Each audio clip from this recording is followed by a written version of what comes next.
Give me fuel, give me fire, give me that which I desire. They set out to conquer the world. We had the songs, we had the attitude, we had the fire. We were determined to kick people's ass, and we did. And made their own rules along the way. And nobody's gonna sit down and tell me what Metallica's about or how it's supposed to be. From the heights of excess. Beer, pal. We were just getting as drunk as possible, as many girls as possible. Destroying dressing rooms, getting in fights, shooting guns off at hotels. We were pretty much inebriated 24 hours a day. To the brink of destruction. You're just sitting here being a complete. Well, these guys had all this buried tension, and they just started boiling over. I was just left wondering, do we even have a band? And back on top again. Metallica is in a real good mood tonight. These are the stories of the world's most volatile band, told by the people who lived them. Every time we made two people happy, we pissed somebody else off. When we get in and play music, the world could be on fire, and we would be fine. Get on the train with us and hold on tight, because we don't stop, we go hard. When Metallica ruled the world.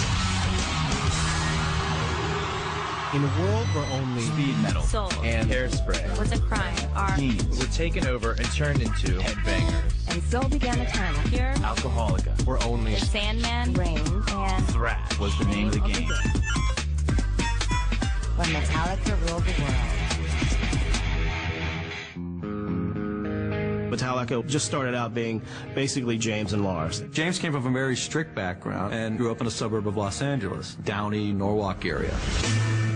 My dad left at 13, and my mom passed on when I was 16.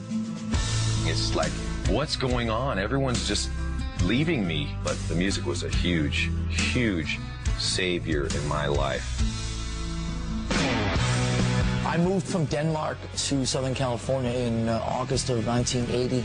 I was 16 and sort of fooling myself into believing that I was going to follow in my father's footsteps, be a professional tennis player. But within 5 minutes of being in LA, it was all about the music in England. The new wave of British heavy metal was just starting to explode in England. You had bands like Iron Maiden getting recognized.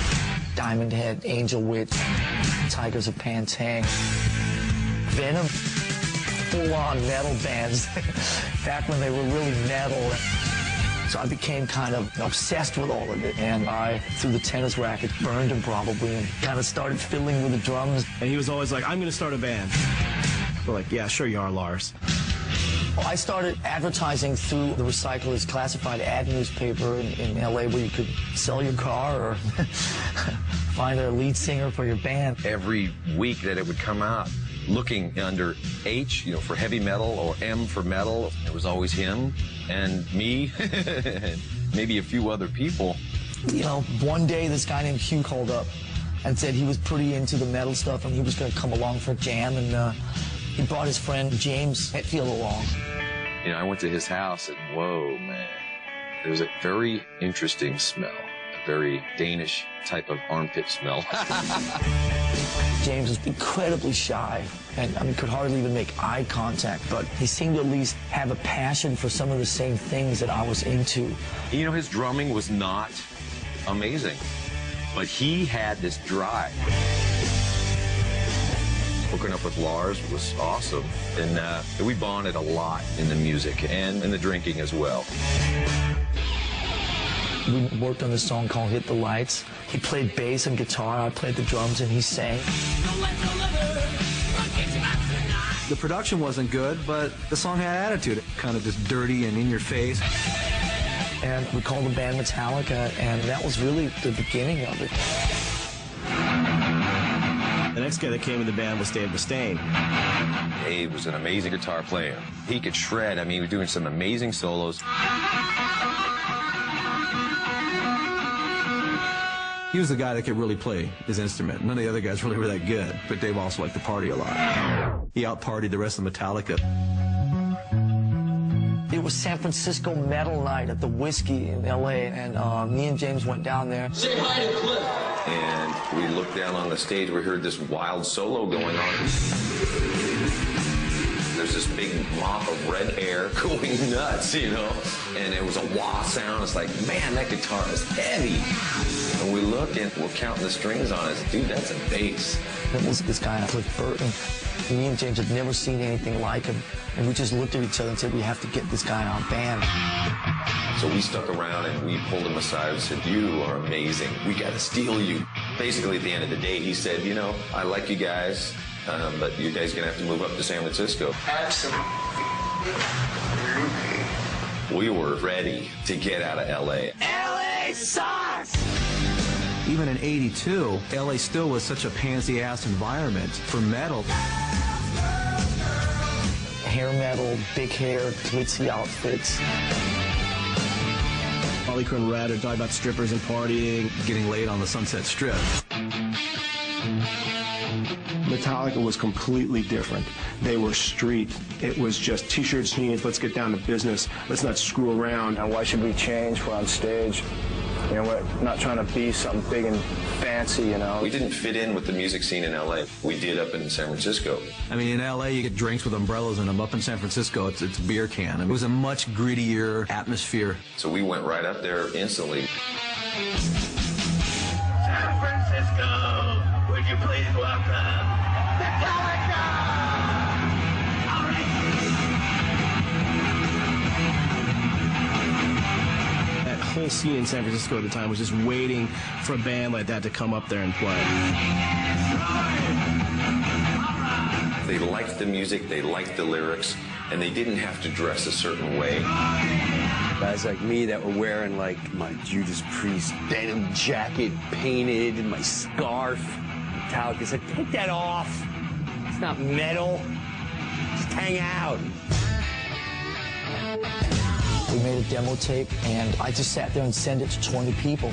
And then those 20 people each send it to another 10 people. Somebody came into our store, Rock and Roll Heaven, in East Brunswick, New Jersey, and basically handed off a cassette for us to play. And the second we heard the first notes, we were blown away. Well, Johnny Z started a record company called Megaforce and basically called them up and said, hey, if you guys come to New York, I'll do a record. So they were like, sure, let's do it. He paid for us to drive all the way out with our gear in a U-Haul trailer. He never even met us before. First thing we say to him is, hi, we're getting rid of our guitar player. On our way out to the East Coast, we were staying at connections of friends, and Dave, he was trashing their houses and just really disrespecting stuff. You know, we drank a lot. God, did we drink a lot. But Dave had sides to him when he was drunk that was not positive. I think especially Cliff thought that Dave Mustaine was just like out of his mind. It was going to bring us all down, and we had to put an end to it.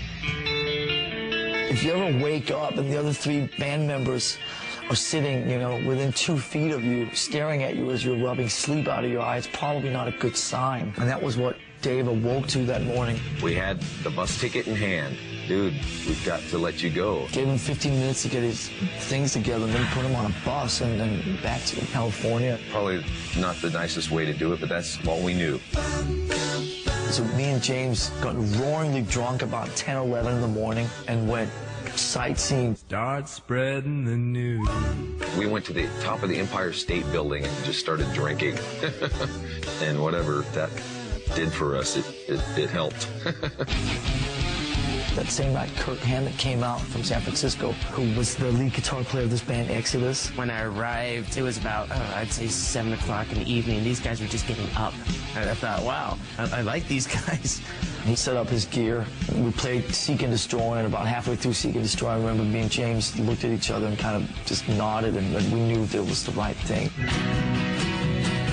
They never really told me that I got the job or I was in the band, you know. I just kind of went along with the ride, and all of a sudden I had about, I don't know, 10, 12 gigs under my belt. Kirk, when he first came in, he looked like a guy he was really shell-shocked. Within the first 2 or 3 weeks I was in the band, I found myself getting in between Lars and James. I can remember us just drinking, and all of a sudden Lars and James getting into it. James pushed Lars, and Lars fell into his drum kit. And Lars got up and started running toward James and tackling him. And me getting up and going, hey, whoa here, guys, come on. Little did I know that that would be something I would be doing on numerous occasions over the next 20 years.